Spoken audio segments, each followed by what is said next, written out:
Okey, good. Okey, jadi persamaan pertama kita harap dengan 3, tujuannya kita nak banding dengan persamaan kedua. Jadi bila sudah dapat 3, jadi labelkannya sebagai persamaan baru. Apa nak buat dengan persamaan baru ni? Terus bertindak. Bila dah dapat, terus bertindak untuk hapuskan dengan yang kedua.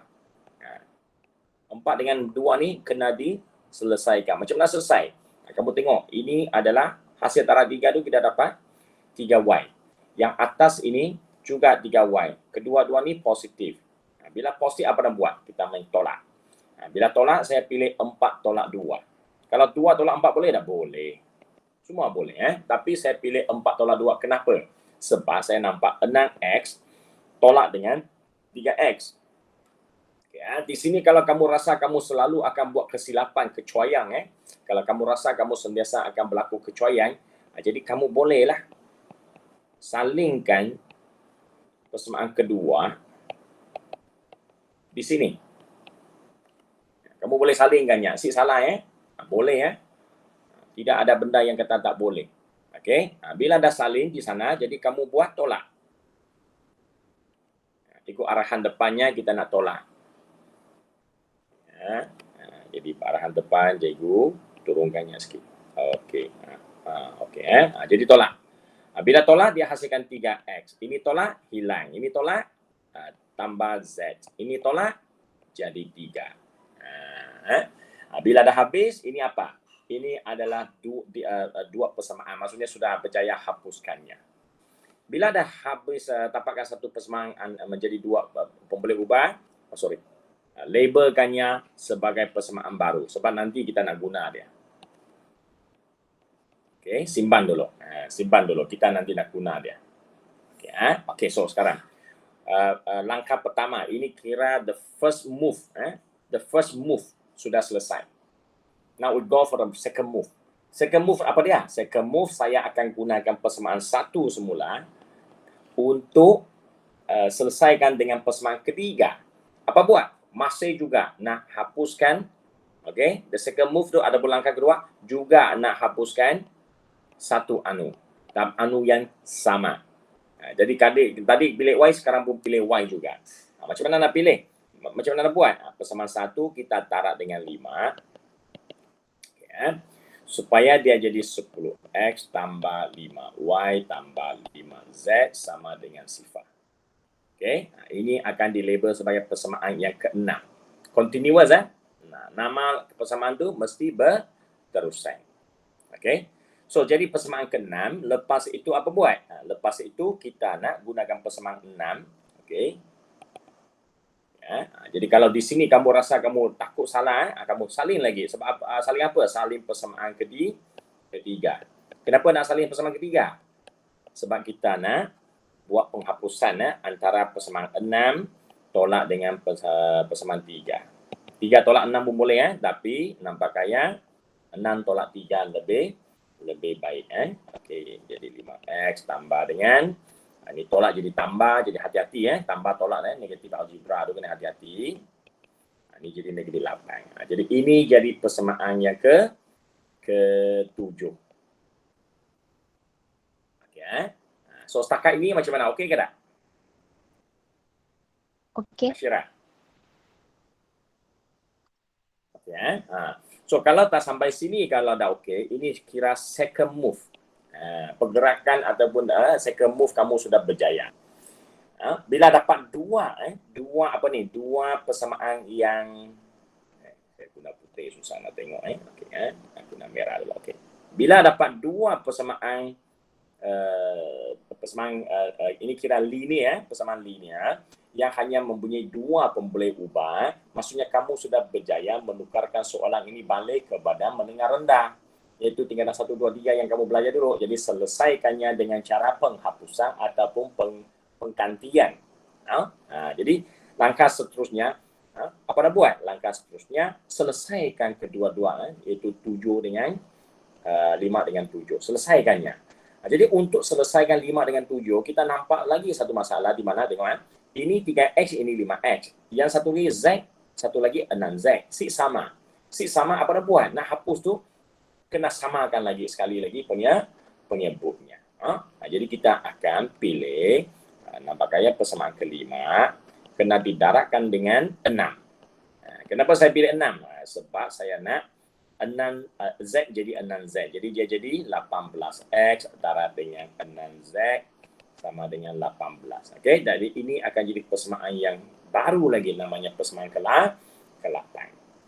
Okay, jadi topik ini subtopik ini yang 3 sistem persamaan yang terdiri daripada 3 pun boleh ubah ni. Salah satu yang specialnya dalam topik ini adalah kamu sentiasa memberi nama kepada mewujudkan nama kepada satu persamaan baru. Itu caranya ya. Okey. Then after that bila 8 sudah ada, apa kita buat? Kita mulalah tolak. So ada 7 tolak 8 ke 8 tolak 7 kan suka kamu lah kan. Tapi saya akan pilih 8 tolak. So sekarang mungkin sudah biasa kan, jadi kamu tak payah lagi nak tulis semula. Dia ada di atas bawah tu. Jadi dia sama dengan 13X. Oh sorry, ini dah tolak habis lah, kosong lah. Okey, dan ini tolak jadi tolak-tolak ditambah 26. Oh, jadi X cantik. X tu cantik. Kebetulan cantik iaitu 2. Kalau X tu tak cantik, mendapat nilai pecahan, boleh jadi tak? Boleh jadi. Boleh jadi pecahan juga. Bukan tak boleh. Hanya you kena pastikanlah kalau pecahan tu ragu kan. Kalau ragu-ragu, sila cek di atas tu. Move 1, move 2, ada tak? Bila taraf tu salah taraf, salah nampak. Biasa kan banyak persamaan, mata ni akan bercelaru tau. Lebih-lebih lagi kalau masa exam tu hati kamu tak tenang. Ini dekat rumah tu banyak perkara akan berlaku kan. Adik gaduh lah, mak suruh buat kerja lah, atau bagi tu bangun tak sempat lah. Semua tu akan berlaku. Jadi hati kalau tak tenang, you kena lebih berhati-hati. Ingat. Jadi kalau exam ni kalau boleh, saya minta jadual tu tunjukkan kepada ahli keluarga, mak bapak and so on. Ini benda yang halus, bukan cikgu kata mesti, tapi cikgu kata ini benda yang halus yang kita tak boleh nak kata tak penting. Okey, tunjukkan dia orang kata ini masa saya exam, minta tolong jangan ganggu.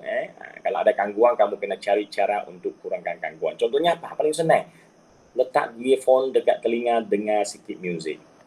Semua bising di sekitar tu kamu tak masuk otak kamu. You will have 2 hours focus on how to do your exam. Focus is very important. Yeah. So after that you get 2. Once you get 2, then of course you have another 2 more unknown. 2 more unknown itu Y dan Z nak diselesaikan. Jadi apa nak buat? Of course X ini kena ganti masuklah ke dalam salah satunya.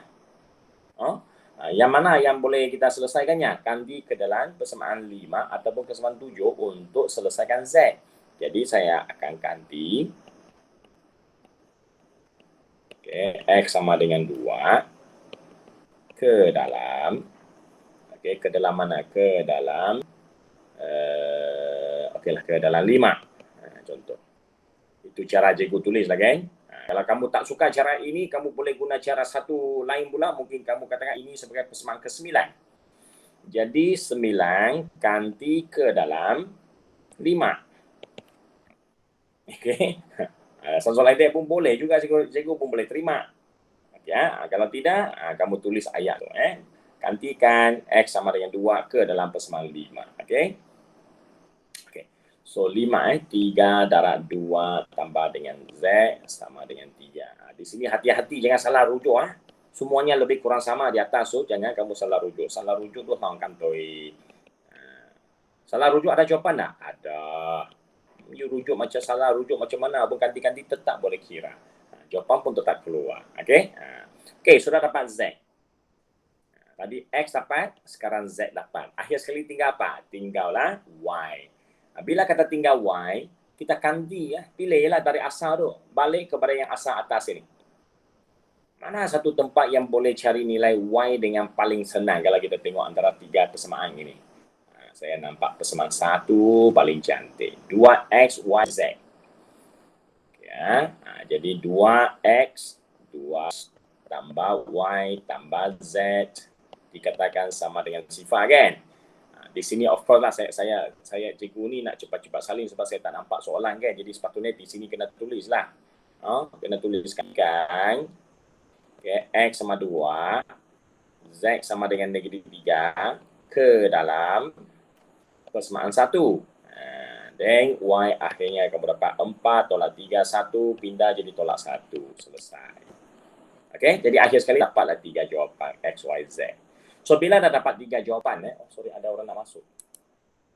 Tak perasan. Okay, bila dah dapat 3 jawapan, apa nak buat? Apa nak buat? Semak soalan, semak jawapan. Macam mana semak? Ambil 3 nilai yang kamu dapat ni, okay, gantilah dia ke dalam 3 persamaan di atas, pilih satu ganti. Okay, tapi disebabkan tadi kamu nak cari Y, kamu gunakan persamaan 1 kan? Jadi bila nak semak tu, jangan guna balik persamaan 1, takut nanti dia memang datang dari persamaan 1. Takut nanti dia ada silap. Aiman datang. Okey. Jadi di sini kita gantilah sama-sama yang ketiga kan? Persamaan ketiga kan? Gunakan ketiga nilai yang baru ini, masukkannya ke dalam persamaan yang ketiga. Dan kamu tengok ada bila masukkan nilai di sebelah kirinya akan dapat nombor 8 sebeli di kanan. Kalau dia masukkan X, Y, Z di sebelah kiri, jawapannya sama kanan 8, maksudnya sah. Jawapan kamu itu betul. Betul. Dia memenuhi ketiga ketaksamaan. Ketiga persamaan. Okey, boleh? Okey.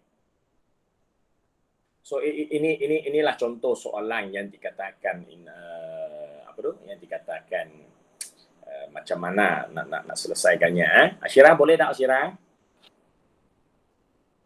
Boleh, cikgu. Okey, boleh. Okay. Jadi saya rasa cikgu tak payah buat lagi contoh soalan yang lain, betul? Ya, dah faham. Dah faham, You boleh cuba, you boleh cuba buat nanti macam mana-mana lah. Cikgu ambil mana buku aja ni, dari mana buku cikgu ambil. Okey. Sekarang saya nampak Aiman sudah balik. Okey, halo Aiman. Aiman balik pula. Aiman sudah masuk. Dia keluar balik tadi. Hai. Betul lah dia balik. Aduh, dia masuk sekejap dia balik rumah lagi. Dia mesti lupa bawa buku tu. Line dia kot. Ya. Aduh, zaman sekarang ini. Keluar rumah pun sekejap, balik rumah pun sekejap kan. Semuanya pasal line sekolah. Dia bukan pasal Grab, dia bukan pasal habis minyak, dia bukan pasal bas terlepas. Hanya semuanya kerana line si stable. Zaman teknologi. Apa kata suatu hari nanti manusia travel melalui line internet? Tekan satu butang, cung, hilang. Keluar sana balik. Tu boleh bayang. ada kan macam-macam saintis fikirkan. Jadi kalau nak tukarkan manusia boleh travel melalui wire, maksudnya kena pecahkan manusia duduk di bawah satu laser ke apa ke, elektron ataupun magnet, sesuatu magnet ataupun laser kan.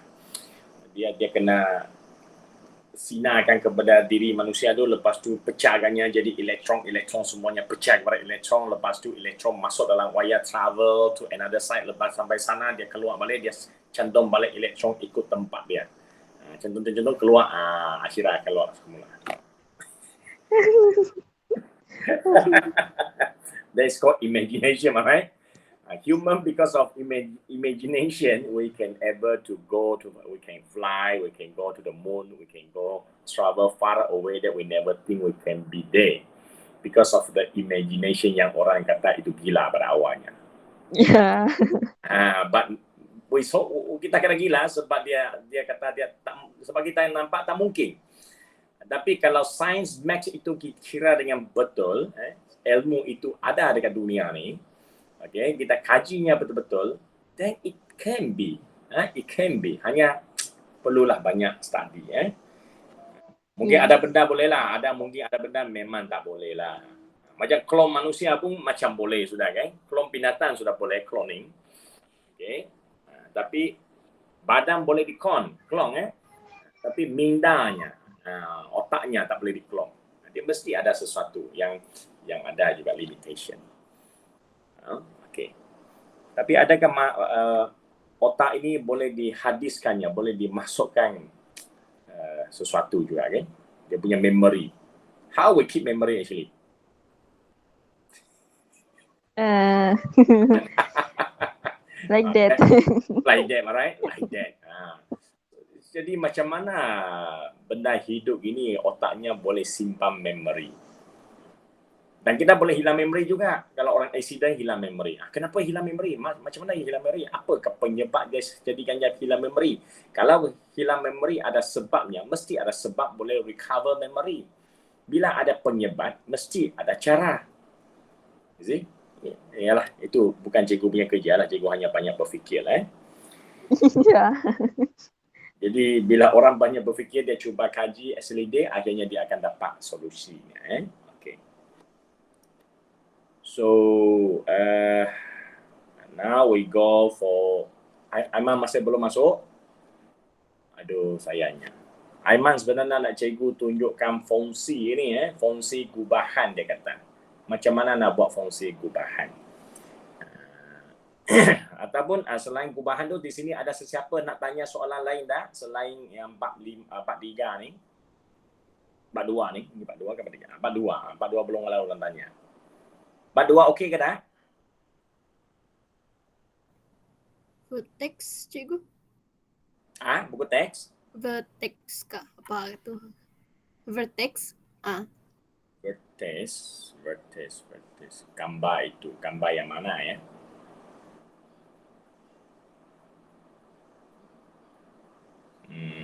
Clarissa, masuk Clarissa, vertex yang mana Clarissa? Oh, istilah vertex tu kan? Bentuk vertex tu. Bentuk vertex maksudnya bentuk maximum minimum tu. Itu masuk kita kan? Cikgu cari balik Ya, saya tiba-tiba juga yang vertex tu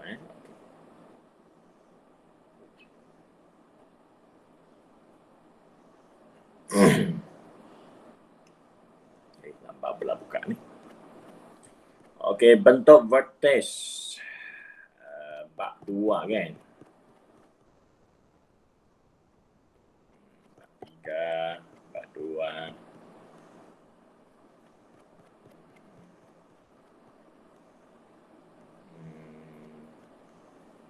Okey, sistem tadi. Okey, bentuk vertex. Cikgu lupa bahagian mana sudah, ini topik buku baru cikgu ni. Vertex. Clarissa boleh tolong cikgu bagi tahu cikgu dia berada di bahagian mana, muka surat mana, supaya cikgu lebih cepat mencari. Yang ini. Yang ini sudah jumpa. Sudah jumpa. Kamu pun sedang cari ya. Ini apa saya ini? Iya. Okey, sudah. Bentuk vertex ini dia. Ya. Jadi maksudnya ini adalah tak silap cikgu ni permulaan topik permulaan topik. Maksudnya persamaan kuadratik. Okey fungsi kuadratik. Okey, fungsi kuadratik. Fungsi kuadratik, apa maksud fungsi kuadratik? Fungsi kuadratik, bila kata kuadratik, dia mesti ax square plus bx plus c, di mana kalau tambah dengan fungsi, depannya ialah fx. Kalau persamaan kuadratik, dia sama dengan y, ataupun dia sama dengan sifar. Biasanya sifar kita tulis di belakang lah. Semua ini adalah berkaitan dengan kuadratik. Kenapa? Sebab dia punya kuasa tertinggi sama dengan 2. Okey. So yang pertama ini namanya fungsi. Yang kedua dan ketiga ini namanya persamaan. Jadi kalau kamu gabungkan dia, yang pertama namanya fungsi kuadratik. Yang kedua, ketiga kita namakannya sebagai persamaan kuadratik. Ya, that's from the naming ya. Kita kena tahu asal usul kenapa namanya macam tu. Contohnya lah kenapa nama Aiman. Aiman muncul balik. Kenapa Aiman ke Aimin? Sorry salah. Aiman. Kenapa Aiman namanya Aiman? Aiman, kenapa nama kamu Aiman? Olivia. Ya. Kenapa nama kamu Aiman? Tak tahu. Dah mak bapak beri macam tu. Kamu kena kaji tau. Macam sini lah kan. Kenapa nama ini fungsi kuadratik? Jadi setiap orang beri dia nama mesti ada sebab. Jadi kenapa nama kamu Aiman tidak Aini, tidak Ainu? Kenapa diberi Aiman? Cuba you tanya mak bapak nanti. Apa formula mereka pakai? Apa masa itu mereka tengah fikir apa? Kenapa nama kamu diberi sedemikian rupa? Mesti ada sebab. Bila kita tahu sebab nama kita macam ni, dengan nilai-nilai murni yang sangat baik, dan kita suatu hari nanti akan jadikan itu sebagai pedoman hidup kita. Sebab apa? Orang sebut nama kita, kita akan ingat. Kenapa nama sebut saya disebut? Sebab orang nak ingatkan nama ini, inilah maksudnya. Jadi dia mengingatkan kita, maksud kita macam ini. Jadi semangat kita kena ke arah macam ini. Okay, itu sambilan. Okay. Bukan cikgu nak cakap pasal nama, bukan nak suruh kamu kaji nama. Cikgu di sini, cikgu nak beritahu kamu. Setiap bab di sini berikan nama macam tu. You kena tahu sebabnya di belakang, jadi you akan ingatnya senang. Jadi sini bila katakan fungsi kuadratik, kita sudah tahu apa maksud fungsi kuadratik. So apa yang perlu kita belajar dalam fungsi kuadratik, salah satunya adalah bentuk persamaan ini, fungsi ini, dia boleh ditulis dalam 3 jenis cara. Cara pertama namanya boleh tulis dalam bentuk vertex. Cara kedua namanya bentuk am. Cara ketiga namanya bentuk pintasan. Okay, jadi kalau orang suruh kamu tuliskan dalam bentuk vertex, macam mana nak buat? Macam mana rupanya? Kena bayang dulu. Kalau vertex nak rupanya macam ini. You boleh bayangkan dia punya rupa. Bila rupa boleh bayang, barulah boleh nak tahu apa nak dibuat. Okay, jadi bentuk vertex macam mana? Kalau kamu tengok di sini, bentuk voltagenya ada kurungan kuasa 2 tambah dengan K. Itu sebenarnya dalam satu lagi kata lain adalah hasil daripada penyempurnaan kuasa 2. Okay, jadi cikgu ini ada. Gila. Dia pandai keluar balik. Di mana sudah buku kerja. Cikgu buka yang mana tadi gerak combo Okey. Cikgu cari soalan yang tengok ada ke tidak. Ataupun siapa ni, Clarissa, kamu ada soalan yang boleh dikongsi dengan cikgu dah, yang kamu rasa tak berapa sangat?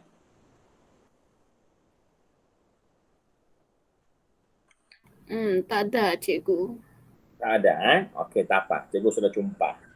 Selalunya saya tanya kamu, bila kamu jawab, saya jumpa. Okey. Jadi soalan 15 ni contoh. Okey. Ini soalannya. Okey. Diberikan satu fungsi kuadratik. Dengan ini. Lepas itu, of course lah soalan ni dia tengok dia kata raja di sebelah menunjukkan, saya lupa.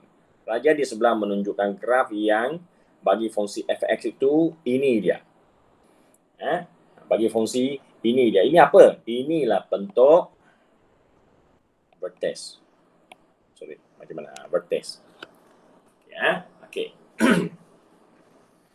Di mana A ialah titik minimumnya. Carikan nilai H, M dan K. K di mana? K di sini. H, M, K. H berada dekat bentuk vertex, M berada dalam bentuk vertex, K berada dalam graf.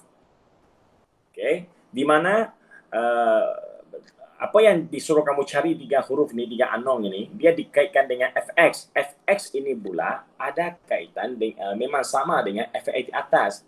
Tapi kedua-duanya sama sebenarnya, tapi lain dari segi apa? Lain dari segi bentuk. Disusun bentuk berlainan.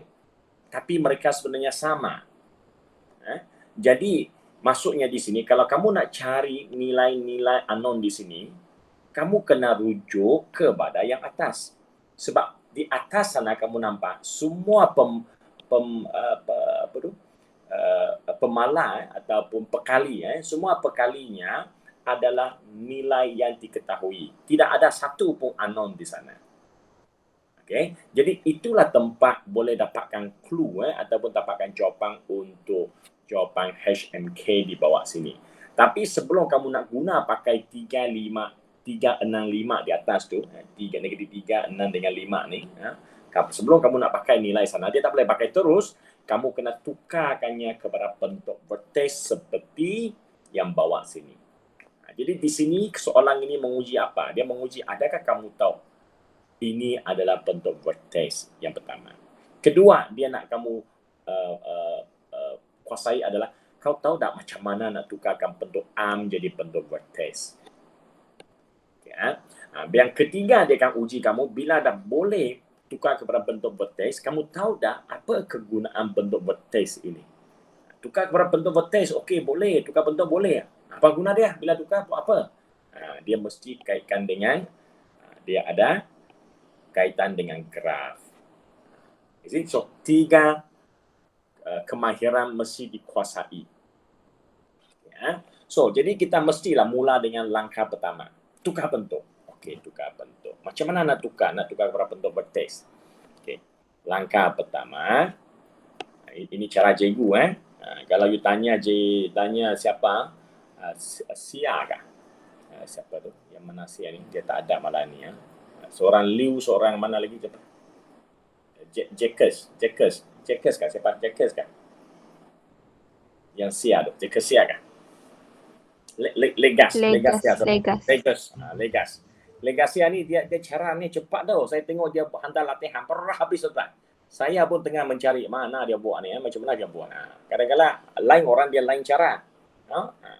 Jadi cara cikgu akan minta kamu fatorkan A dulu.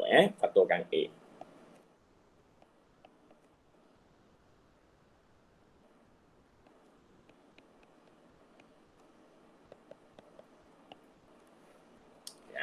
Ini cara fatorkan A. A-nya adalah negatif 3. Jadi semua ini punya negatif 3 kena dikeluarkan. Okay. Bila dah keluarkan negatif 3, kita kena buat satu proses namanya kuasa 2. Cikgu guna warna lain lah. Tambah, tolak.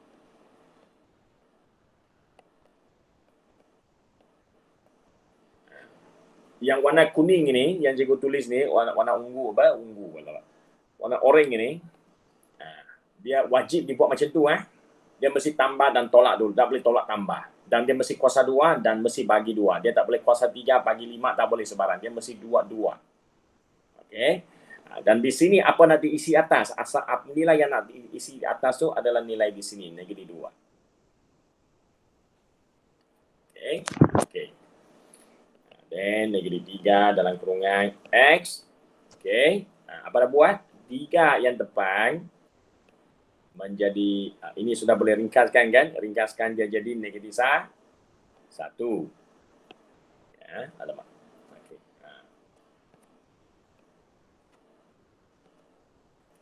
Nah, bila botong-botong dia jadi negatif 1. Dapalah cikgu buat semula lah. Cikgu tulis sekali lagi. Negatif 1 kuasa 2. Belakang ini pun potong-potong dapat negatif 1.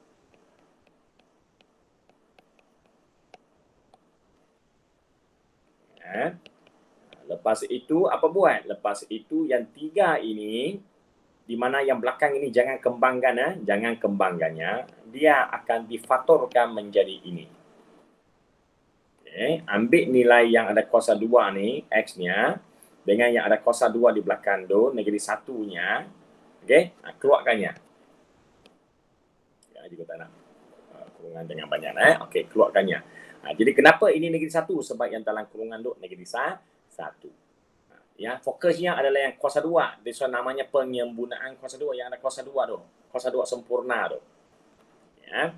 Lepas tu yang belakang buat apa? Yang belakang ini tolak tu saling.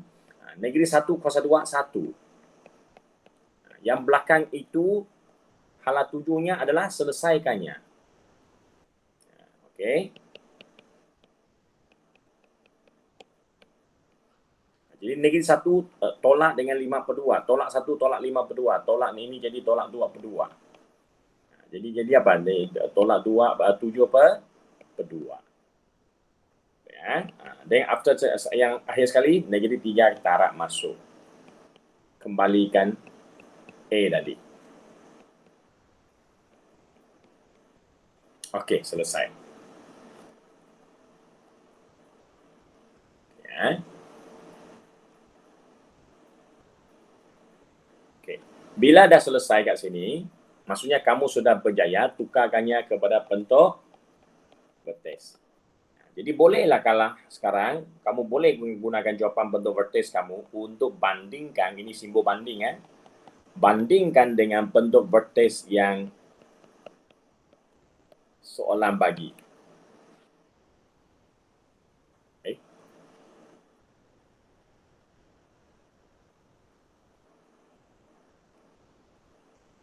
Nanti dulu. Cikgu pergi mana sudah? Diagram. Alamak, cikgu baca soalan tersalah sudah saya. Okey, salah. Minta maaf. Tapi corak pemikiran tu betul. Kalau soalan ini tak ada AB ya, saya tak perasan pula soalan ini ada AB. Minta maaf. Saya ingat soalan ini kabung. Dia boleh juga ada soalan yang kabung macam tu, boleh tapi soalan ni minta maaf, dia asing. So dia akhirnya kamu tengok dah, kamu nampak dah. Kenapa ini 5, ini bukan 5? Kalau dia dua-dua nombor, dia sepatutnya sama, dia tak boleh tak sama. Jadi kenapa ini tak sama? Kenapa yang 5 dengan 21/2 tu tak sama? Sebab dua soalan ni dua soalan yang berasingan, antara kaitan. Cikgu tadi salah buat andaian. Okey. Tapi kalau sekiranya ada kaitan, inilah caranya. Inilah caranya ya. Di mana di sini, lepas tu macam mana kita nak cari M tu? Macam mana kita nak cari H tu? Kita main banding lah. Belakang itu memang garanti akan sama sepatutnya ya. Kalau dia sama sepatutnya akan sama ya. Jadi di sini kita kata M sama negeri 3, H akan sama dengan 1. And then you solve the problem of these two. Okay. Bila dah dapat semua jawapan MH ini, barulah kamu akan gunakan persamaan yang kamu dapat tadi. Okay, ini ya. Kaitkan lagi dengan gambar raja di sebelah sini. Gambar raja tu. Okay. Tapi oleh kerana soalan ini tak ada kaitan, maksudnya apa? Maksudnya tadi cikgu katakan ada 3 benda kamu kena kemahiran, 3 kemahiran kamu kena kuasai. Yang cikgu ajar tadi dari kemahiran pertama, okay. Lepas tu tukar kepada bentuk vertex, lepas tu kaitkan bentuk vertex dengan graf. Itu lengkap, kemahiran itu lengkap. So sekarang soalan ini, soalan A atas ni, dia suruh kamu tukarkannya kepada bentuk vertex untuk apa? Untuk tentukan titik maksimum. Maksudnya, bila dah dapat di sini, dia bukan nak suruh banding tu, sebab tak ada kaitan kan? Tak ada kaitan. Okey, dapat sini. Boleh kan? Siapa tadi? Clarissa, are you okay? Okay. You faham maksud cikgu Okay. So, bila dah sampai sini bila dah berjaya ditukar kepada bentuk vertex, dia juga nak kamu lompat pergi ke langkah masuk ke kemahiran ketiga, iaitu apa yang dimasukkan dengan bentuk vertex ini.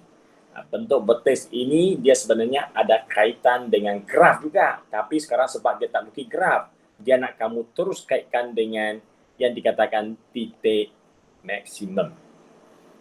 So dari sini, macam mana nak keluarkan titik maksimum? Bila sebut titik maksimum, titik.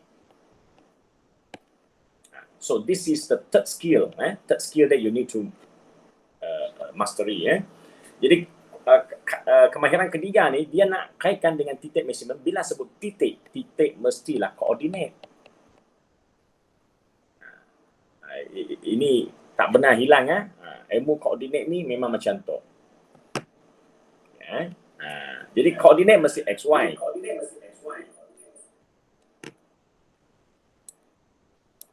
Okay. Jadi dari mana dapat X dan Y?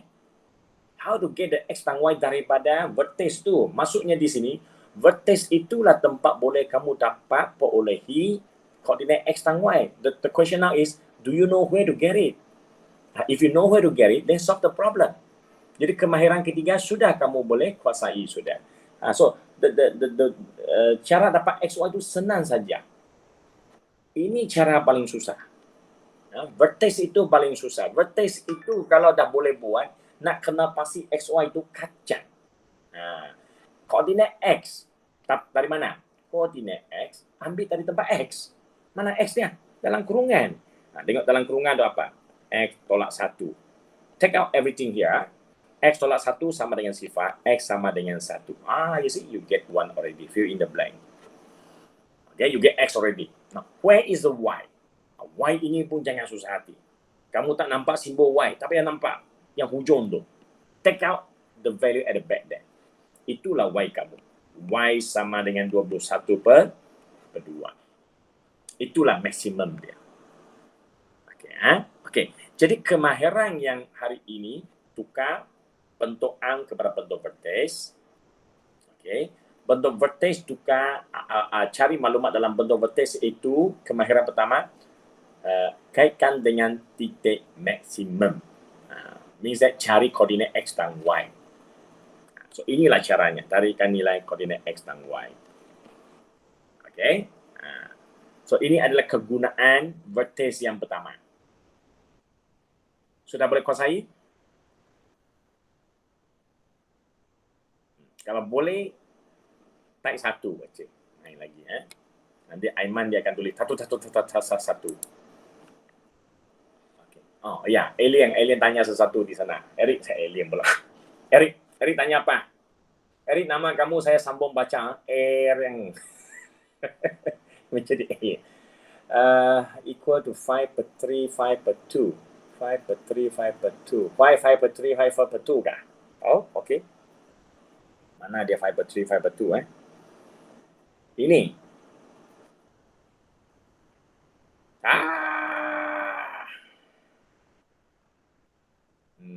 Kan?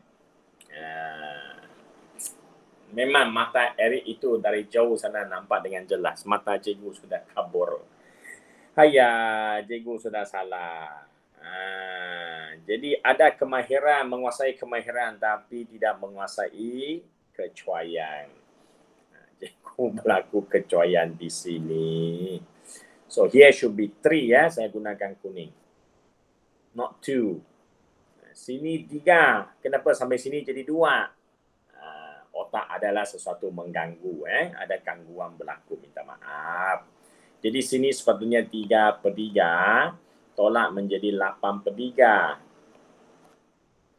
8 per 3 darab dengan 3, jadi 24 per 3. Jadi, sampah asusu per 3. Sampah asusu. Alamak, mampus. Kenapa saya ni? Cantik sangat saya ni. Tak payahlah 4 per 3 ni. Darab masuk, terus jadi 8. Salah. 8. Bila 8 jadi sini pun 8, jadi sini pun 8, jadi jawapannya 1, 8. Ya. So waktu exam nanti jangan buat kecuaian macam cikgu lah ya.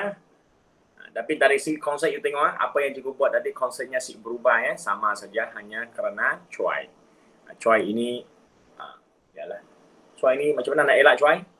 Cikgu ajar saya elak cuai, boleh tak?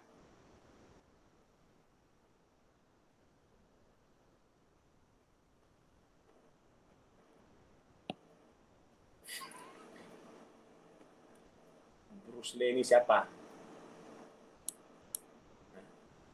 Halo Bruce Lee. Siapa Bruce Lee ni? Ada orang masuk namanya Bruce Lee. Ni, siapa ni? Halo, Brulay. Itu Daryl. Hah? Itu Daryl. Siapa dia? Daryl. Daryl. Ya. Daryl. Ya, hello cikgu. Daryl, nama kamu macam mana boleh berubah? Saya ingat kau pakai akun biasa. Oh, ini akaun biasa kan? Ya, Oh, boleh, tak ada masalah. Itulah saya tengok nama tak pernah saya jumpa. Siapa dapat ni? Ingat alien dari mana ni? Alien. Okey, tak sorry apa-apa. cikgu. No problem. Masuk saja ya. Okay, so Clarissa, so far so good untuk bentuk vertex.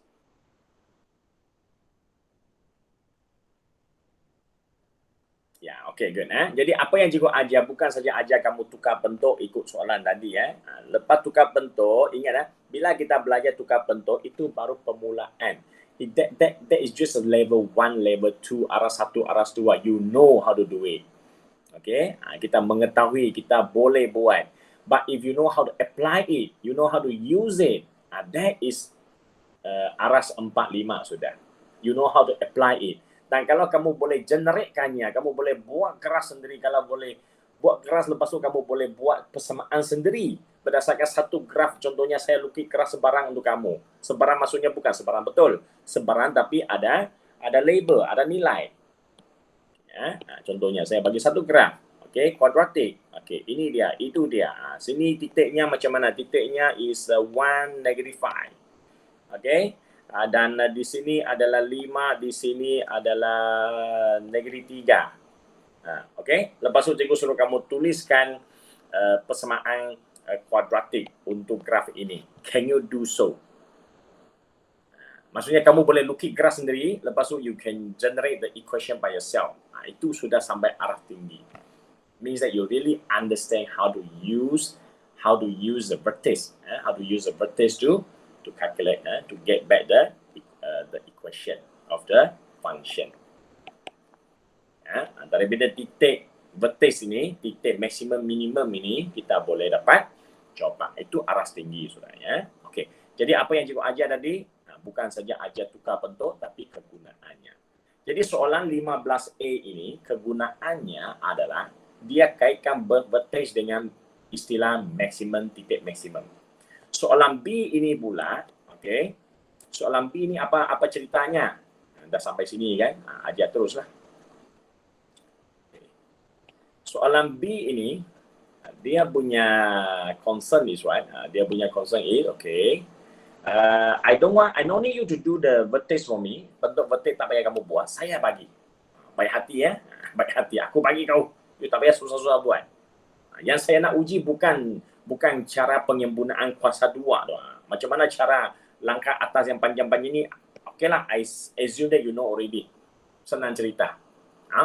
Yang berlaku kecuaian itu tak apa. I don't want to know. Yang saya tahu, now I give you free the bentuk vertex. Can you relate to the graph or not? Okay, jadi dia skip satu kemahiran, tapi dia tetap menguji dua kemahiran ini. Adakah kamu faham vertex? Adakah kamu tahu vertex itu ada kaitan dengan kegunaannya? Jadi salah satu kegunaan sekarang bukan dengan titik di atas yang disebut istilah titik maksimum, tapi dia kaitkan dengan gambar raja. Jadi kamu boleh dah nampak ada connection between the diagram and the graph. I mean the vertex, the equation of the graph. Ada kaitan tak? Can you see the relation or not? Kalau ada nampak, maksudnya kalau kenal, maksudnya bercinta lah tu. Kalau tengok pun tak ada kenal, maksudnya tak ada cinta lah. Mei tiang. Cikgu adik Sia kat bawah tu, Sia Ling Hui tu, dia kata, Mei tiang lai tiang. Pantang tak ada elektrik. Itu pepatah Cina lah ya. Okey, dah habis. So, macam mana nak kaitkan dua ni? Kalau nak tahu, macam mana nak kaitkan? Oh, cikgu tadi kata kan, ini adalah Y, iaitu koordinatnya. Koordinatnya sekarang ini H, ini 5. Ini koordinat berkaitan dengan minimum atau maksimum. Okey. Jadi daripada A punya ilmu, kamu dapat berjaya tulis ini. Bila berjaya tulis ini, kamu nak kaitkan dengan gambar raja mana? Gambar raja ini. Ya. Bila dikaitkan dengan kambaraja titik di sini yang paling minimum itu, jadi macam mana nak gunakannya? 5 ni apa guna 5? 5 di mana? 5 di sini, koordinat H and phi. 5 di sini. Kalau 5 di sini, inilah nilai dia.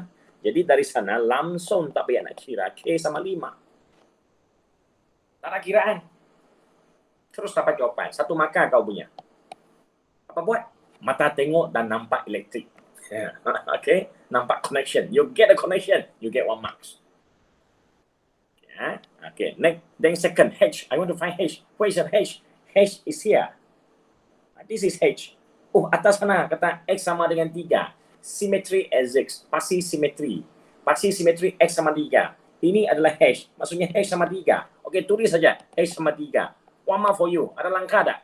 Nadai. Yalah buji nadi. Apa pun tak ada kamu buat. You just guna mata tengok dapat 2 markah. So mata 2 biji ni, 1 biji bagi 1 markah. Biji kedua bagi markah 1, 2 biji markah. Okay? Then the last one is what? Last one is M. How to get the M? Boleh tak M ini tengok mata juga? Boleh tak? Boleh tak? M ini minta maaf lagi dah. Dah habis mata 2 biji dah tengok. Jadi M ini haruslah gunakan otak sudah, harus gunakan pen kamu buat langkah. Jadi macam mana nak dapatkan M ini daripada kambaraja di sini? Then we need a point. Kita perlukan satu titik untuk tolong kamu. Jadi K sama 5, H sama 3, 2 ini mata punya hal, dapat sudah jawapan gunakan mata. So untuk langkah seterusnya, untuk dapatkan ini, before you nak dapatkan apa-apa, kita tulis semula persamaan vertex dalam bentuk vertex ini dengan nilai-nilai yang telah kamu perolehi tadi. Ya. Okay. Salah. Cikgu salah. Tengok, try lagi. Ini 3 H adalah 3. Okay. Bila dah ni, then kita nak cari nilai apa? Nilai M. Nak dapat nilai M ini, then you need a coordinate X, you need a coordinate Fx actually is Y. Ini adalah X dan Y. You need 2 coordinate. Jadi dari mana kita nak dapat 2 coordinate itu? Never get a coordinate from the minimum here. You don't use that one. You use that one, you know what happened. You're not able to get M. Nilai di depan ini, kalau kamu gunakan titik koordinat minimum, maksimum ganti masuk, walaupun dia diberi nilai tu, you use that one, bye-bye. M hilang. You nak cari M hilang. M tak dapat dicari. Jadi, you mesti gunakan satu lagi titik yang lain selain titik di atas maximum minimum tu. Di sini kita nampak dia ada bagi satu extra point, iaitu pintasan. Use that point. Kalau dia ada bagi titik di sini, satu lagi di sini, use that point. Don't use the minimum point. Minimum point cannot help you. Kenapa minimum point tak boleh tolong kamu? Kalau kamu guna minimum point di mana H-nya sama 3, you see, you put here X sama dengan 3. You put here is 5. X sama 3. Lepas tu Y itu sama 5. 3 tolak 3, kosong. Kosong kuasa 2, kosong. Kosong tara M, kosong. Oh, M hilang. M hilang. Siapa nak cari apa? M dah hilang. Ini dah hilang. Tinggal apa? Tinggal 5 sama 5. Betul. Memang 5 sama 5. Okay? 5 sama 5. Tapi M sama apa? Tak tahu. Jadi untuk ini jangan harus ingat semua titik boleh pakai kecuali titik maksimum minimum. Jadi kita kena gunakan titik B yang dia label di sini titik B. Okay. So pada titik B. Saya tulis ni.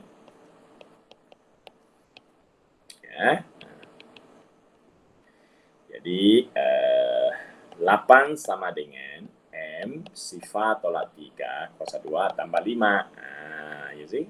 So, dia sudah keluar.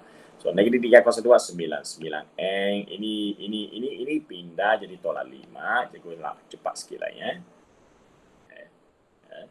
Jadi 4. Betul kan? Salah saya. Aloi. Gagal matematik. 8 tolak 5 sama 3. Jadi M sama 1/3. Tendeng, you get the answer. You get the answer. 1/3 M. Then 1, 2, 3. 1, 2, 3 maka lengkap. Okey, boleh? So this is soalan yang ditanya oleh Clarissa tentang vertex, how to use the vertex. Jadi inilah contoh soalan. Adakah cikgu sudah cover semua? Tidak. Ini sebahagian daripada bentuk vertex, kegunaannya. Okay? Okay, so now Aiman sudah ada. Aiman jangan keluar balik. Okay, Aiman dah. Okay, mari. Aiman sudah ada. Jadi cikgu bagi soalan yang Aiman tanya ya. Aiman kata dia nak cikgu terangkan soalan fungsi. Fungsi apa Aiman? Fungsi gubahan kah? Ya. Si gubahan. Cikgu guna ini boleh? Ya, boleh. Ya, okey. Ataupun nanti saya akan buat soalan BC jugalah. C dengan D yang Aiman minta, FF dengan GG ya. Okey. Mungkin FF, GG, F ni saya letak nombor saparang lah, 3 lah. Ini GG saya letak nombor 1 lah, senang kira saya. Ataupun saya buat lagi satu soalan tambahan GF inverse. GS inverse dengan nombor 1 di sini. Okey, macam tu. Maksudnya gubah-gubah. Apa maksud gubahan? Gubahan maksudnya gabungan. Gabungan apa? Gabungan fungsi. Lebih dari 2 fungsi gabung, namanya gubahan. Okey? Okey, hari. So, Songsang saya tak mau cerita dulu. Okey, saya terus lompat ke fungsi gubahan. Okey. So, diberi fx sama dengan 2x. Okey. Contohnya tadi ada orang tanya semalam masa cikgu habis kelas tu, dia tanya, cikgu soalan perlu cari saling ke tidak? Saya macam ni lah. Saya kata perlu saling soalan, tapi ada caranya. Ini caranya. Diberi saling soalan tu nampak saling diberi diberi fx sama dengan 2x tambah 1. Gx sama dengan x tolak 2/3. Jadi untuk jawab soalan saya gfx, saya buat dulu gfx saya tak mau ganti 1 dulu. Sebab saya nak ajar kamu macam mana, ingatkan kamu macam mana buat fungsi gubahan. Okey. Nak letak 1 nanti saya buat 1 lagi khas untuk yang ada nilai 1 tapi sekarang saya ajar dulu macam mana buat fungsi gubahan. Okey. Yang pertama kita asingkan fx di belakang. Gunakan kurungan Okey. Lepas itu ada 2 cara boleh pilih, tapi saya pilih cara yang pertama. Saya gantikan fx dengan 1 dengan fungsi dia lah, apa yang dia bagi kan, fx sama dengan yang ini. Jadi saya gantikan fx dengan apa yang dia bagi, 2x tambah 1. Lepas itu saya bulatkan ini Saya bulatkan ini. Kamu masa exam tu jangan bulat you hanya nampak konsep Okey. Saya bulatkannya maksudnya apa? Maksudnya ini jadi objek. Objek macamnya bola. Okey apa bola? G objeknya bola. Kalau G objeknya bola, maksudnya kamu tengok sini kalau ini jadi bola, belakang mana-mana tempat yang ada X akan jadi bola. Mana-mana tempat ada X akan digantikan tempatnya dengan bola itu. Ya, jadi G bola sama dengan bola. Sekarang bola besar sangat bola besar tolak dengan 2/3. Saya tak boleh guna merah lah. 2/3 adalah soalan maklumatnya hilang. Bola tolak 2/3. Okey, setakat ini boleh ke tak? Aiman? Ya, boleh. Okey, boleh. Jadi bila dah boleh, okey, kita bukan nak buat bola kan kita nak guna yang sebenar. Sebenar tu apa dalam bola? Yang sebenarnya dalam bola adalah 2x tambah 1. Pecahkan bola tu. Tukarkan bola itu jadi bentuk matematik. Jangan jadi bentuk sukan. Okay. So sekarang sukan masuk matematik tambahan. Bola itu pecah, tukar jadi kurungan. Lepas tu buatlah cara seperti biasa. Algebra. Okey, jadi 2x tambah 1/3. Selesai. Ini adalah fungsi gubahan dia yang kamu hasilkan. Okay. So daripada fungsi gubahan ini, apa dia nak? Dia kata, okey, kau dah berjaya dapat fungsi gubahan Okey, sekarang tolong tukarkan objek bagi fungsi gubahan tu, nombornya 1. Objeknya adalah 1, nilainya adalah 1. Okey, boleh. Boleh. Aku dah dapat fungsi gubahan, jadi you bagi saya objek, aku gantilah X ini dengan 1. Okay. Baru ganti kemudian. Ini satu cara. Satu cara. Okay. Lepas tu 2 tambah ni 2, 1/3. Ataupun kamu boleh tulis 7/3. Habis cerita. Deng, deng, deng. Okay, boleh.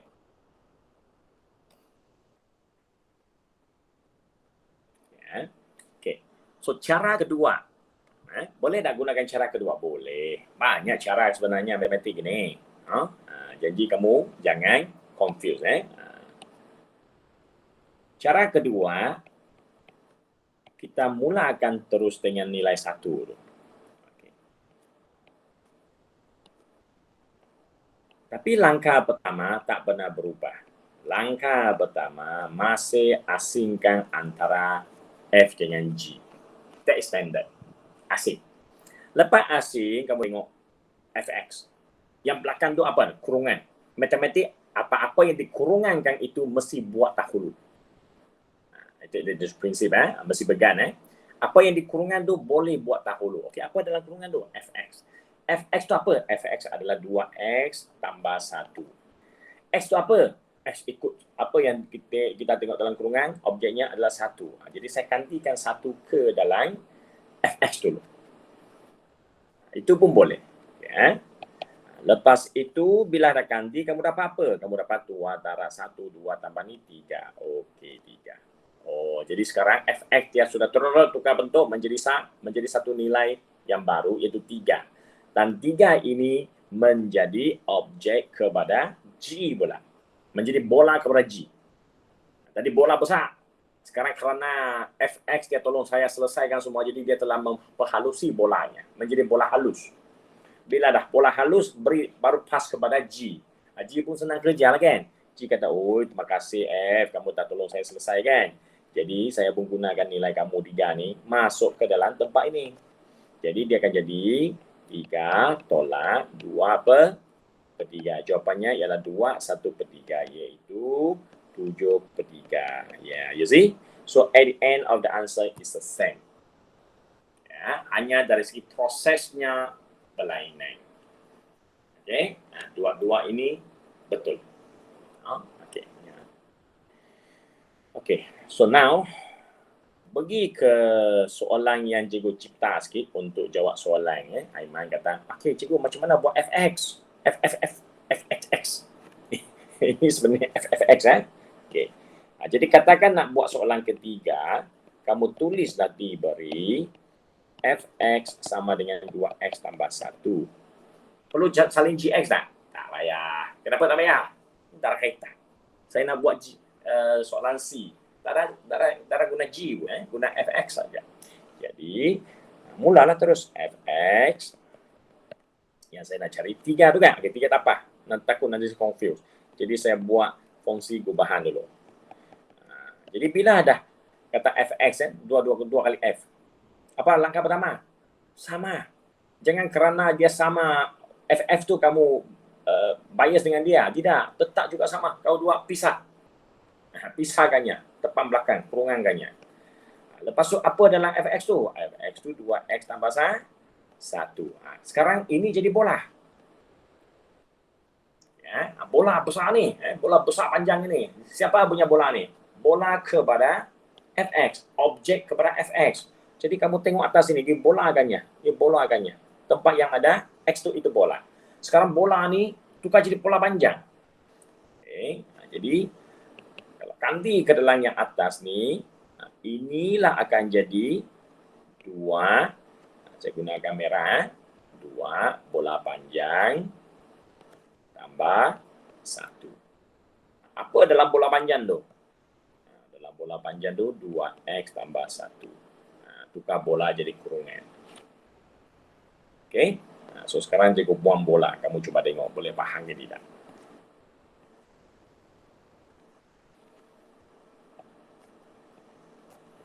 Okay. Sampai sini. Okay ke tak? Aiman.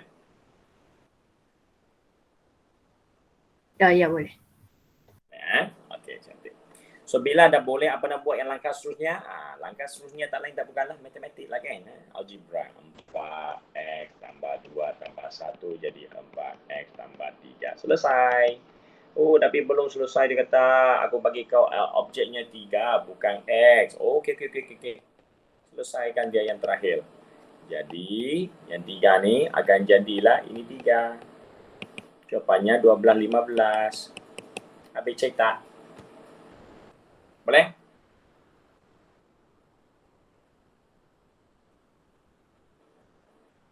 Boleh.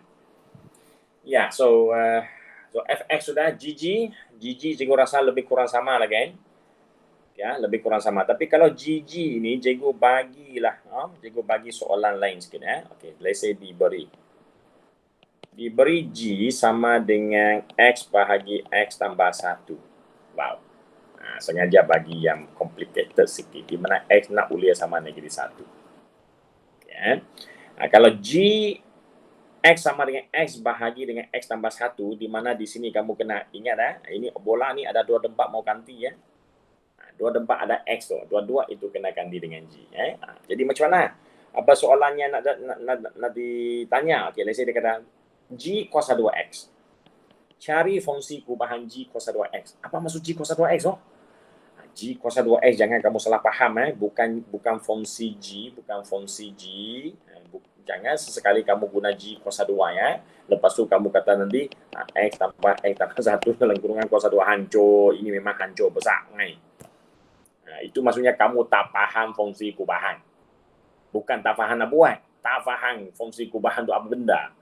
Tak faham apa? Tak faham apa maksud G kuasa 2 di bawah fungsi kubahan. Jangan salah faham, jangan gabungkan fungsi kubahan G kuasa 2 itu dengan indeks. It's not relation, tak ada kaitan. Ini adalah simbolik. Jadi simboliknya membawa masuk GGX. Itu maksudnya. Jadi kalau dia GGX, dan kamu kena asingkan ini. Itu langkah pertama dia. Okay, dan dari segi simbol itu kadang-kadang redundant. Dia gunakan simbol yang repeated dengan indeks. Masuk macam sama. Kenapa GG? Betul lah tu. G kuasa 2 adalah GG. G kuasa, tapi bukan G fungsi itu di kuasa 2. Itu ada sikit limitation tak sama. Konsep is there tapi dia bukan totally the same. You kena ada masa kena faham-fahamkan sikit saja Okey, lepas tu GX sama apa? GX sama dengan X tambah 1. Okey, gantikannya. Lepas tu ini apa? Ini bola. Wah, tadi bola panjang, sekarang bola segi sikit. Atas bawah, bola besar lagi. Apa nak buat dengan bola ni? Bola ni ganti tempat ni. Berapa tempat nak ganti? 2. Okay, jadi hati-hati bila ganti Okey. Sama dengan bola atas. Saya bulatkan. Bola atas. Bola bawah. Bola bawah. Tambah dengan 1. Tambah dengan 1. Nampak bentuk dia? Tong tambah 1. Okey. Jadi apa dalam bola? X.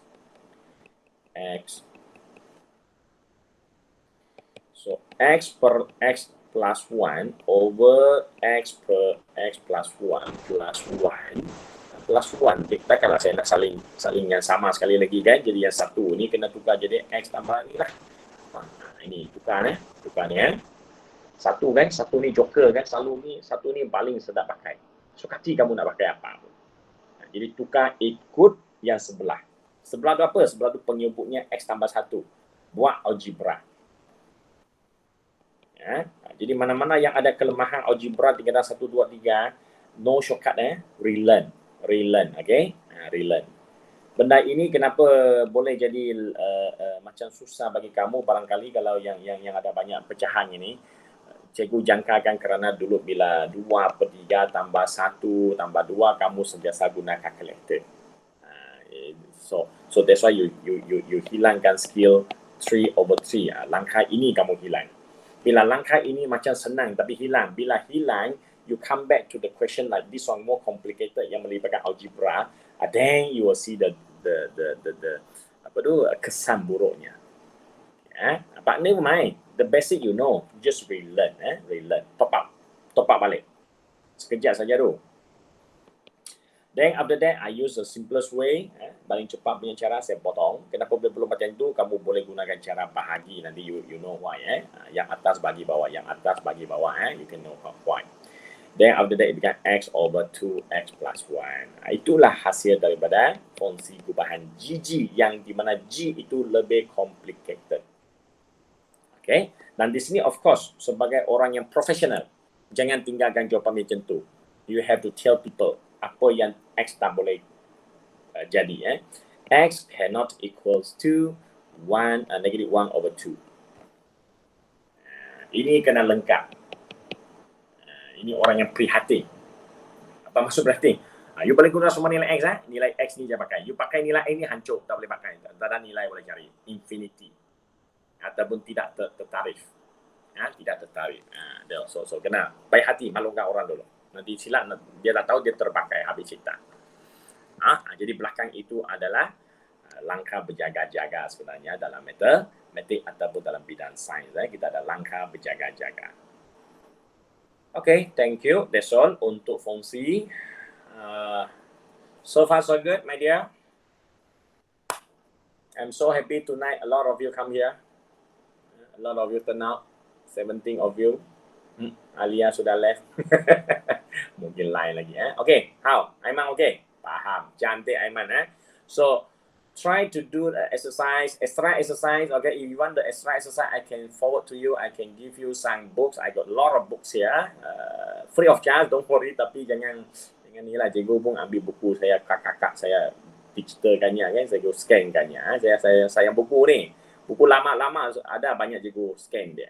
Cikgu tak buang. Hard copy saya buang lah. Tapi sebelum buang hard copy, I simpan soft copy. Okay, saya ni jenis orang IT sikit lah. Tapi sampah kat rumah penuh, tak mau buang. Orang, do you know what is my first degree? Before I become teacher, do you know what is my first degree? What? Tak tahu juga. Wah, saya ni setiap minggu ada saja bicara saya. My first degree actually is Bachelor Science Alam Sekitar. I'm not a teacher actually. Sama dengan Chemical Engineering Environment kah cikgu? Almost the same, but I think Chemical Engineering Environment dia lebih spesifik, dia lebih kepada chemical part and so on. Cikgu punya memang alam sekitar, spesifik alam sekitar. Jadi dalam tu kami belajar tentang environment, kita belajar tentang biological ada, chemical ada, fizik adalah lebih kurang sikit-sikit fizik, tapi bukan maksud saya konsep dia tau. Jadi contohnya 3 tahun saya belajar apa, dah 20 tahun saya pun town planning. Okay, bila buat town planning, environment is very important. Jadi saliran air sangat penting. If not, kita akan berlaku banjir kilat. Jadi town planning, dalam town planning kelancaran trafik, kelancaran jalan raya dan juga dari segi peparitan itu sangat penting.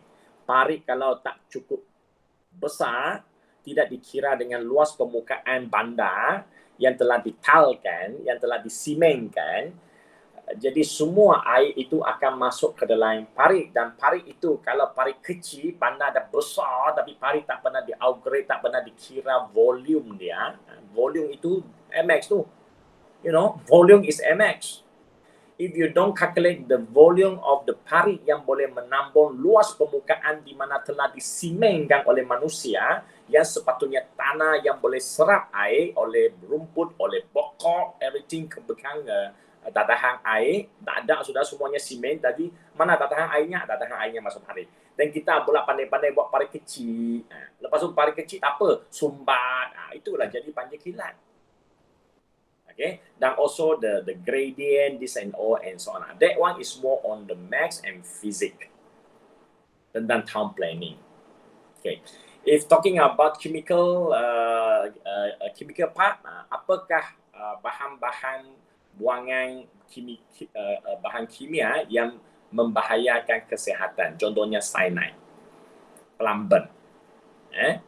Jadi cyanide dengan plumbum. Plumbum itu nampak dah dalam petroleum tu, minyak yang kita pakai.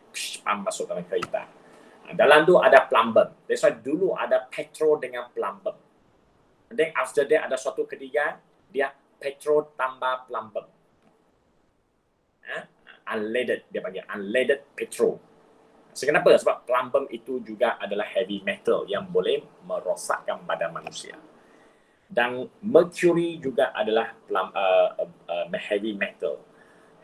Di mana dulu mercury ini diguna dalam a lot of things, dulu diguna dalam bateri kereta, bateri dan orang buang bateri dalam air, buang bateri dalam sampah atau buang bateri dalam tempat pelupusan sampah. Tempat pelupusan sampah kami belajar juga. Cikgu bidang belajar tentang ini banyaklah, alam sekitar. Ini lebih kepada chemical. Jadi contohnya kilang elektronik. My final year project is saya cikgu pergi ke final year project ataupun apa, saya pun lupa sudah. Saya pergi ke negeri Sembilan, Nilai, ada industrial area. Cikgu pergi sana, cikgu masuk ke satu kilang buat motherboard, circuit board circuit yang bahan mentah belum jadi board circuit. Dia punya electric board itu macam mana bergerak, dia punya elektrik semua tu. Dia orang gunakan copper, buat lapisan copper yang nipis, lepas tu dia potong, keluarkan dia punya jalan elektrik. Sebelum Aiman dengan Farid dengan Anik memprogrammingkannya, dia kena ada satu motherboard, di mana di dalam motherboard dia ada circuit board. Jadi circuit board itu dia sebelum di motherboardkannya, dia kena dipotong. Jadi waktu nak potong, dia perlu dibersihkan dengan air, dia perlu ada gunakan cyanide, dia perlu gunakan ialah bahan-bahan kimia untuk memastikan pemotongan itu licin lah, apalah, dan dibersihkan, tidak oksiday lah semua kan. Jadi hasil buangan air itu banyak. Dan dalam air itu penuh dengan bahan-bahan toksik.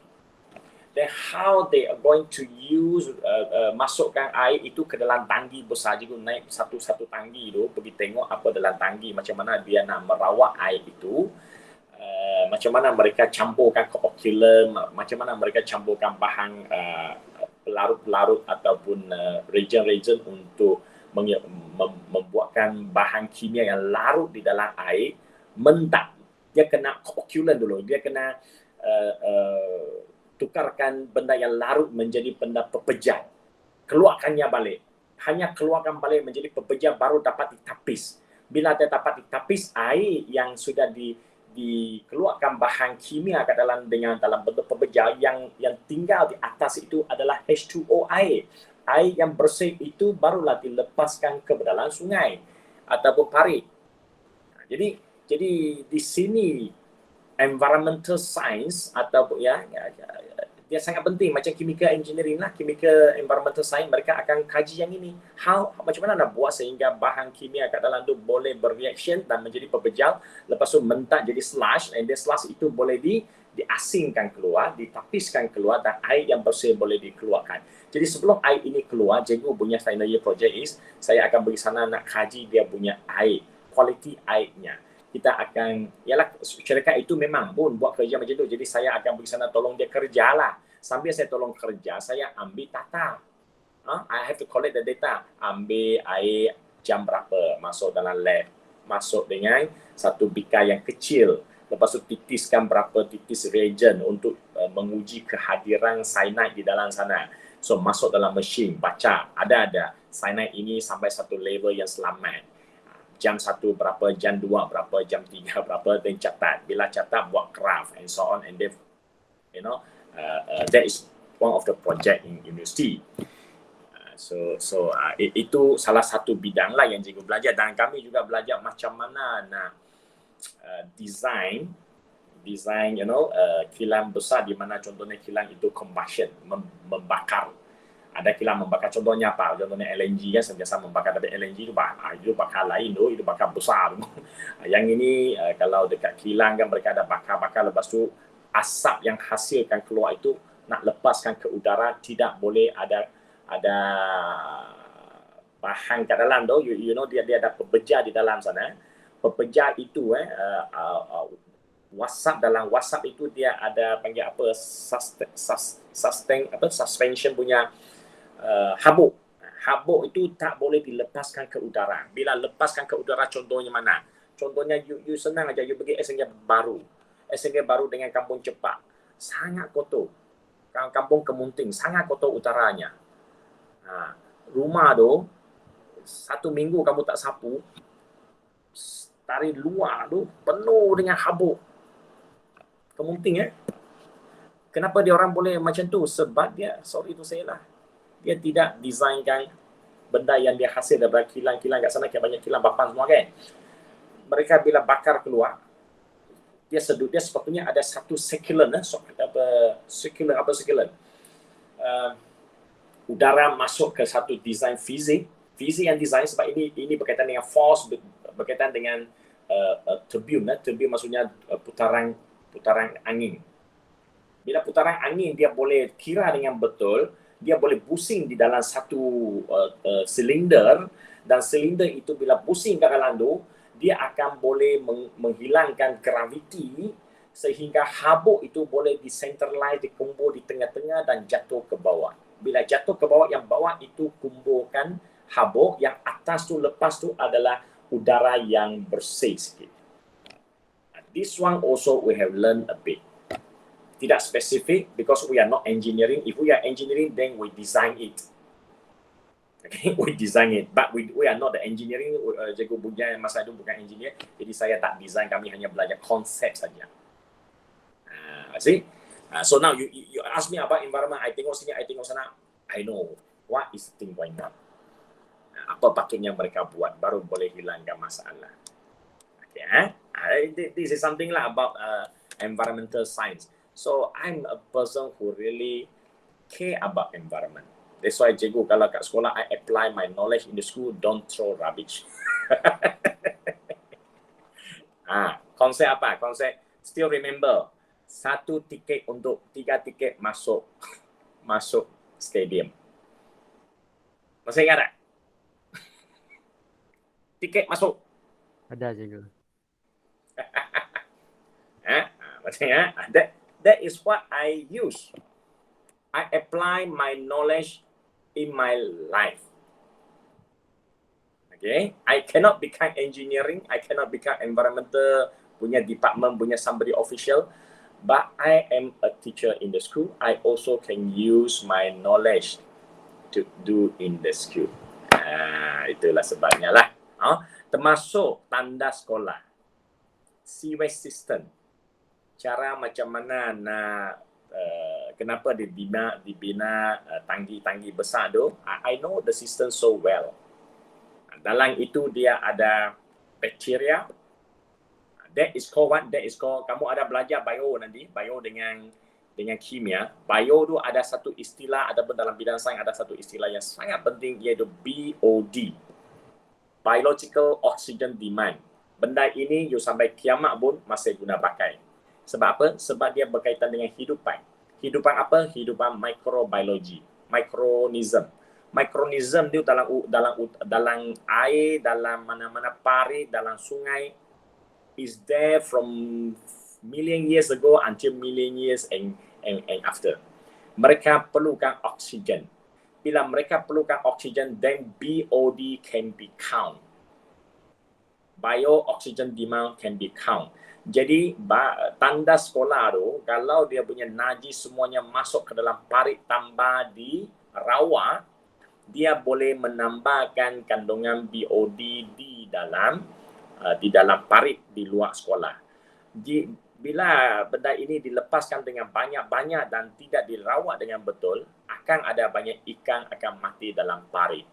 Kenapa? Sebab akan ada banyak plankton ataupun lumut akan grow dalam parit, menyebabkan oksigen demand tak cukup.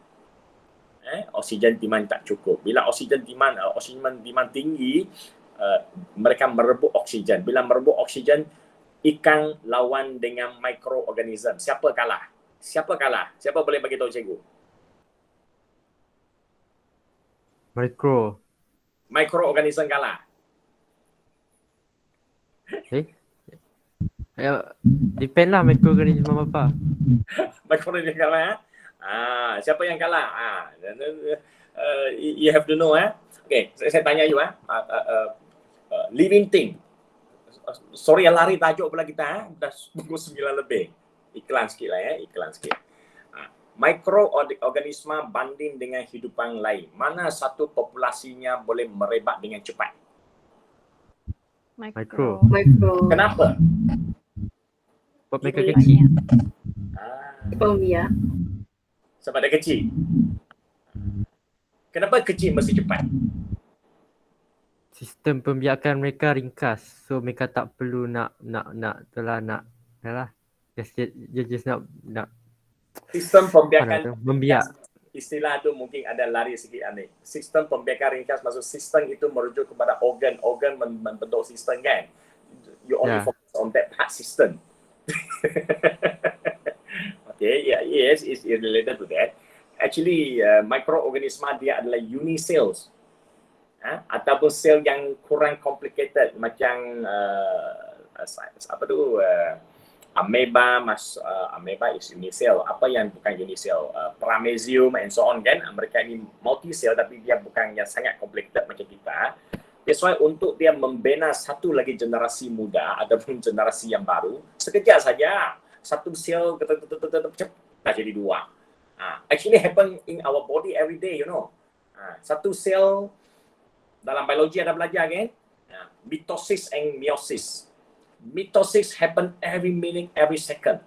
One cell collect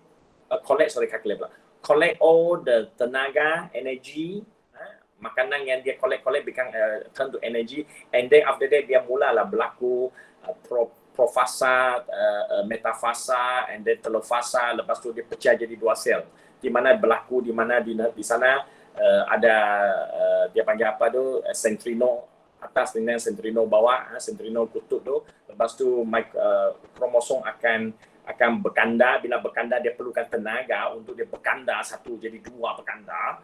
Satu sel kan, satu sel dia berkanda itu sebab kita boleh berpeluh. Metabolisme is happening there sebab dia perlukan tenaga.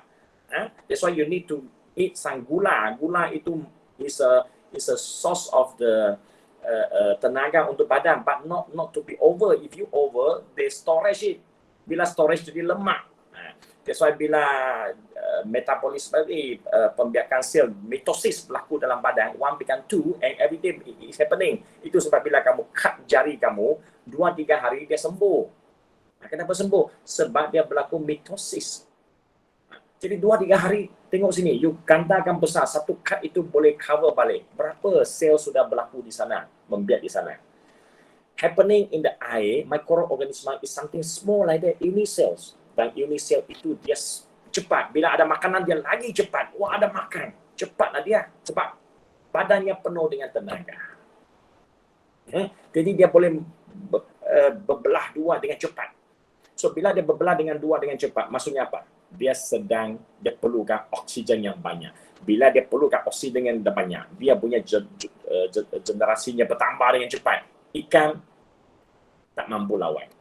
Bila ikan tak mampu lawan dalam air, sekitar ikan tu adalah penuh dengan mikroorganisme. Jadi semua oksigen dia pakai, ikan pakai apa? Ikan tu tercungak-cungak lah. Itulah sebab kamu tengok kalau air itu tercemar dengan banyak bahan organik, bukan bahan kimia, bukan hanya kimia boleh bunuh ikan. Bahan organik, bahan buangan sayur, najis, you buang banyak-banyak dalam tu. You tengok ikan mati ya. Bukan ikan jadi makanan tu, dia bukan tak makan mati. Dia tak ada oksigen baru dia mati. Kenapa tak ada oksigen? Bakteria lebih banyak memerlukan oksigen sebab mereka membiak dengan cepat. That is called measure by what? Measure by BOD. Biological, cara biologi menggunakan oksigen demand. That is BOD. Kalau COD is chemical oxygen demand. Itu lebih kepada bahan kimia. More on the chemical side. So biologically, chemically, physically, tiga biofizik kimia, kamu belajar. Masa depan nanti, you focus on one. Jangan nak tamak, semua boleh. Okay? Because what? You cannot master everything. You cannot do everything in specific. You only can do one and then specific it so that it can hebat. Hanya sekarang ni tambah satu lagi bidang. IT.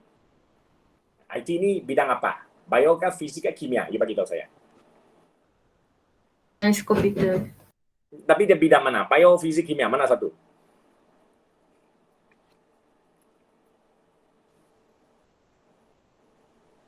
Ada. Entahlah. Macam mana nak relate ah? Senang aja. You buat komputer kaitkan dengan keperluan manusia berfikir. Manusia ni berfikir otaknya mengeneratkan satu signal elektrik.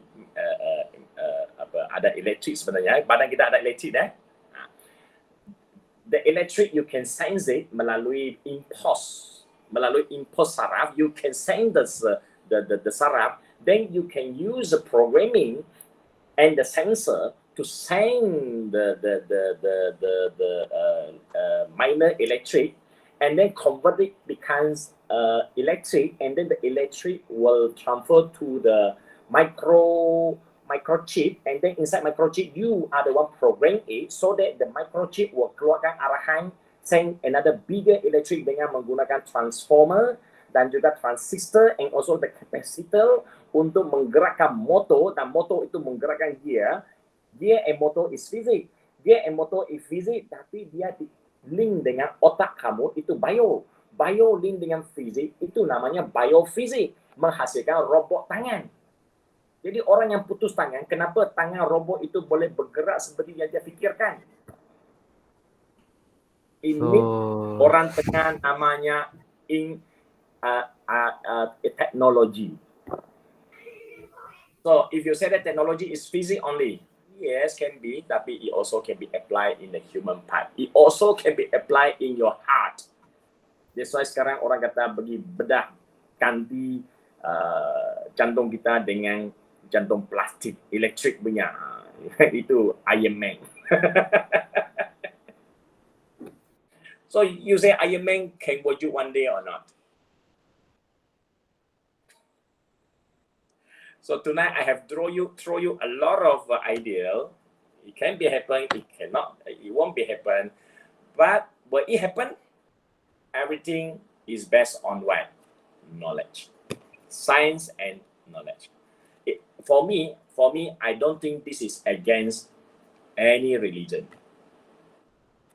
This for me lah, bagi cikgu lah. Dia bukan kalau dia against, kenapa ilmu itu ada kat sana? It's only for us to terkait dia dan gunakan dengan baik to help people. And it happened here and there nowadays. Okay, it happened yesterday. Orang sudah gunakannya. Jangan gunakannya untuk melawan agama, melawan kepercayaan, itu bagi cikgu sih betul lah. Kita gunakannya, memang benda itu ada, memang dia ada ilmu di sana, ada sains di sana. So we use it to do the best, to do the benefit of the human. Bukan gunakan untuk menghancurkan orang sudah lah. Itulah maksud cikgu lah.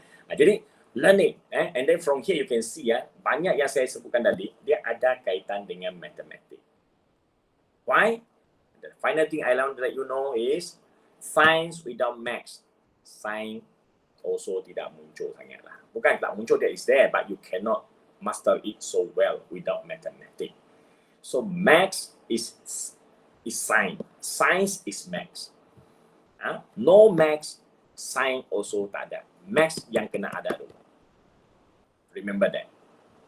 Jadi you kena kuasai matematik. Jangan katakan matematik susah. No, you are the science student. Maths mesti cuba buat yang terbaik. Understand it well so that you can use it in your life, in your future study. Buat programming, I told you buat programming, belakangnya banyak matematik dah. Almost, sorry to say lah, computer itself developed because of maths. No maths, no computer. Semua yang berlaku dalam komputer itu adalah apa? You tekan satu putang, you suruh dia buat apa? The thing happen at the back. Semuanya is calculation. Everything happen in the mind of calculator, the computer processornya. Dia mengira, dia bukan membaca. Dia mengira, come on, dia mengira nombor asas 2. 0110, 0110. Okay? Oh, it's maths. No maths, no IT. Science juga susah. Okay? So, buka minda anda semua supaya anda lebih minat dengan Maths, lebih minat dengan MX, lebih minat dengan sesi yalah, dan bidang sains lah. Dunia nak berkembang, Malaysia nak berkembang, perlu ada sains. Perlu ada sains. Kenapa negara China sekarang begitu hebat? Dia punya bidang sains teknologi dan matematik dia jauh ke depan. Especially dia punya Maths. That's why dia hanya perlukan manpower dan knowledge yang gabungkan dia dengan kerajaan yang kuat. Dulu kerajaannya si kuat. So sekarang kerajaannya bila kuat, dia punya manpower itu, knowledge sudah ada. Bila semua bidang ini cantum, itulah sebab dia meletup, dia boleh berkembang dengan pesat. So science, maths is the basic. Of course, another thing is basic lah. Money, no talk lah.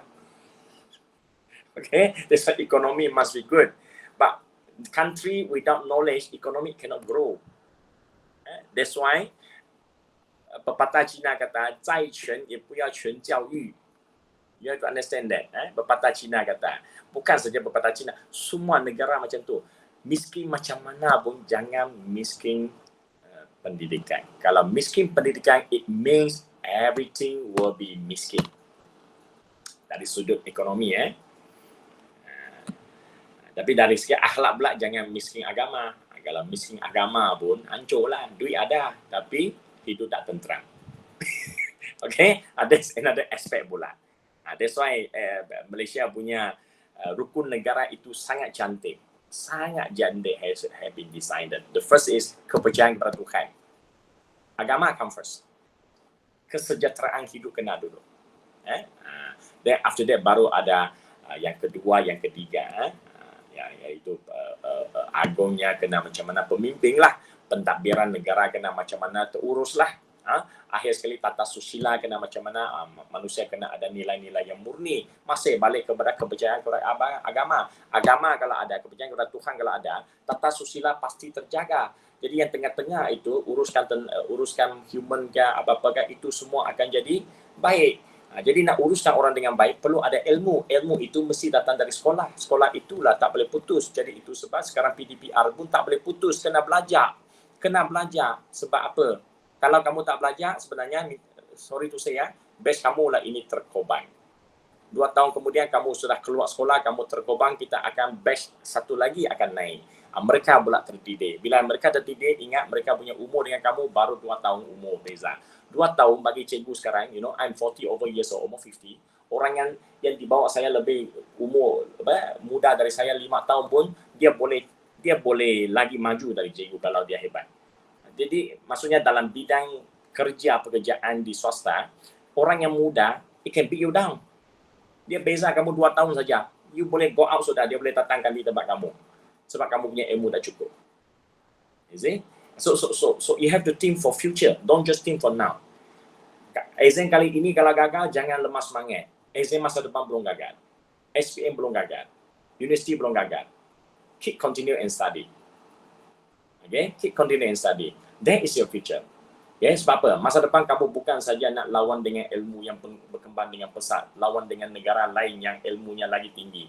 Kamu juga lawan dengan adik-adik kamu yang umur 2-3 tahun lebih muda dari kamu dan mereka melalui mungkin 5 tahun tergobang lah sebab macam sekarang UPSR pun tak ada, pelajar 1, 2, 3 pun tak belajar sangat kan. Jadi asas tu tak kuat. Jadi batch ini, minta maaf batch ini dia akan melalui proses pengalihannya. That's why sekolah mesti tak boleh tutup. Kalau tutup kesan impak kepada kamu orang lagi tinggi. That's why Cikgu Chun, I cannot do much. I really say I cannot do much. What I can say, saya ajar satu kelas, 4:1, I try my best. As long as I have time, I can help you, I will help you. Itu saja yang cikgu mampu. Bukan cikgu nak cari nama, no. I just think that I need to do something dalam kemampuan cikgu yang sepatutnya cikgu boleh buat. Itu sajalah perkongsian cikgu malam ini. Sorry panjang lebar. Setengah jam pula kita. Okay, so there is 2 topic today I roughly sound with you. Okay, let's say kalau hari Khamis, Jumaat, Sabtu, Ahad sebelum exam tu, kalau kamu nak satu lagi sesi, you just let me know. I will open another session for you, okay? Especially like topik persamaan kuadratik. Persamaan kuadratik topik yang besar, topik yang besar. Dia ada penyempurnaan, dia ada fungsi, dia ada lukis graf. Dari segi fungsi tadi yang berarti kita banyak bincang fungsi tadi kan. Tapi macam mana dengan persamaan kuadratik yang bahagian yang apa tu jenis-jenis punca, B square mana 4AC, pembezaan layan tu, B square mana 4AC tu, macam mana dengan pemfaktorannya, penyempurnaan kuasanya, dengan rumusnya masih ingat ke tidak, lepas tu macam mana nak bentuk persamaan dengan hasil tambah punca, hasil tara punca, itu semua adalah topik yang kemahiran-kemahiran yang mesti kamu kuasai. Okey. Jadi saya ingatkan dulu di sini, soalan cikgu sudah tengok. Okey, untuk fungsi tu saya untuk fungsi bab keempat cikgu dah tengok soalan. Jadi cikgu pun tak nak kamu pening pala sangat untuk kali pertama. Jadi yang masih ada di sini cikgu umumkan, cikgu bagi tahu bahagian yang indeks logaritma tu cikgu tengok tak ada soalannya. Jadi kamu nak ulang kaji boleh, tapi fokus banyak kepada indeks dengan set tu. Okey. Logaritma tu hari tu cikgu kata tak asas kan, tapi saya tengok soalan tak ada lah. Tapi kalau belajar jugalah, belajar jugalah ya. Okay, so that's all for tonight. Thank you for your time and your ear. Okay, thank you, cikgu. Roger. Terima kasih cikgu. Thank you, Cikgu Jun. Terima kasih. Selamat malam. Malam.